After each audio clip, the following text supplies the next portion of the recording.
যি আমাৰ ছচলজি অনশনথলী এই নিৰ্ধাৰিত অনশনথলীত পশুমিত্ৰ স্পেচিয়েল টেট উত্তীৰ্ণ আৰু অনিয়মীয়া শিক্ষক আৰু নন টিচিং ষ্টাফ যিসকলৰ সহকৰ্মী টিচিং ষ্টাফক চৰকাৰে প্ৰাদেশিকৃত আইনৰ অধীনত প্ৰাদেশিকৃত কৰি সম্পূৰ্ণ সা সুবিধা দিছে। যিসকল পশুমিত্ৰ সেইসকলক ভেটেনেৰী বিভাগৰ ফালৰ পৰা নিযুক্তি দিয়া হৈছিলে আমাৰ ৰাজ্যৰ পশু সম্পদৰ শ্ৰীবৃদ্ধিৰ কাৰণে। তেখেতসকলৰ বাবে একো বিশেষ ব্যৱস্থা লোৱা নাই আৰু যেতিয়া সৰ্বশিক্ষাৰ অধীনত স্কুল নাছিলে বহু অঞ্চলত শিক্ষামিত্ৰসকলে এডুকেশ্যন ভলণ্টিয়াৰ হিচাপে তেওঁলোকে কাম কাজ কৰি আহিছিলে। পৰৱৰ্তী সময়ত চৰকাৰে তেওঁলোককো প্ৰতিশ্ৰুতি দিছিল যে ভিজন ডকুমেণ্টৰে 21 নম্বৰ পৃষ্ঠাত আছে বিজেপিৰ, যিটো 10 বছৰৰ কাৰণে তেওঁলোকে লৈছিল, 9 বছৰ অতিক্ৰম কৰিছে, যে শিক্ষা বিভাগৰ সকলো সমস্যা সমাধান কৰা হ'ব। এই সমস্যাবিলাক সমাধান যিহেতু কৰা নাই, সেই গতিকে তেখেতসকলে আজি ইয়াতে বিক্ষোভ থলীলৈ আহি অনশন থলীলৈ আহিছে। কোনোবাই আমৰণ অনশন কৰিছে।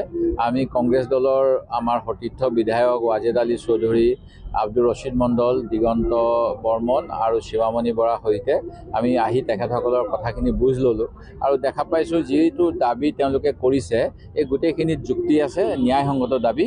তেখেতসকলৰ কথাখিনি চৰকাৰে শুনা উচিত, কাৰণ তেখেতসকলে যিখিনি কাম কৰি আছে, ধৰক এতিয়া পশুমিত্ৰসকলৰ ক্ষেত্ৰত তেওঁলোকে আঙুলিয়াই দিছে যে ষ্টেট ৰুৰেল লাইভলিহুড মিছনৰ পৰাও পশু সখী দিছে আৰু ছুপাৰভাইজাৰ তেখেতসকলক স্কুটাৰ দিছে আৰু এখন ফটো আপলোড কৰি দিয়াৰ কাৰণে তেওঁলোকক এটা পইচা দিয়ে, 7,000 টকা 25,000 টকাকৈ পাই আছে। কিন্তু পশুমিত্ৰসকলক অবৈতনিক বুলি কোৱাৰ কাৰণে একো দিয়া নাই।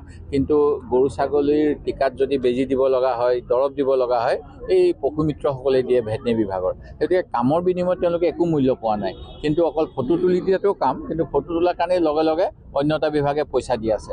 ঠিক তেনেকৈ যিসকলক প্ৰাদেশিকৃত শিক্ষক তেওঁলোকে আৰু যিসকল গ্ৰন্থাগাৰিক 1400-1500 ছাত্ৰ ছাত্ৰী থকা কলেজৰো সেই শিক্ষকসকলে চৰকাৰী সা সুবিধা পাই আছে। কিন্তু তাত যিসকলে ফিজ জমা লয়, যিসকলে স্কুল দুৱাৰ মেইনটেইন কৰে, বন্ধ কৰে, ৰিপৰ্ট পঠাব লাগে কাউন্সিললৈ, হায়াৰ এডুকেশ্যনলৈ, তেওঁলোকক কিন্তু এটা ফিক্স পে দি থকা হৈছে।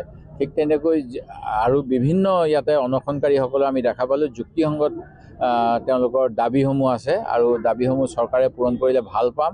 আৰু আমি বিধানসভাত অসমৰ শিক্ষা বিভাগৰ যিবিলাক চৰকাৰে পাৰ্মিশ্যন দিছিল যোৱা সময়ছোৱাত শিক্ষানুষ্ঠান খুলিবলৈ, কিন্তু বিভিন্ন ধৰণৰ cut off date, issue date বা কিবা কিবি কৈ পেলাই, আনকি কোনো ক্ষেত্ৰত দেখা গৈছে যে আগতে কৈছিলে এখন স্কুলক 4 বিঘা মাটি লাগিব, পিছত সেই সময়ত তেওঁলোকে সেইকাৰণে বঞ্চিত হ'ল।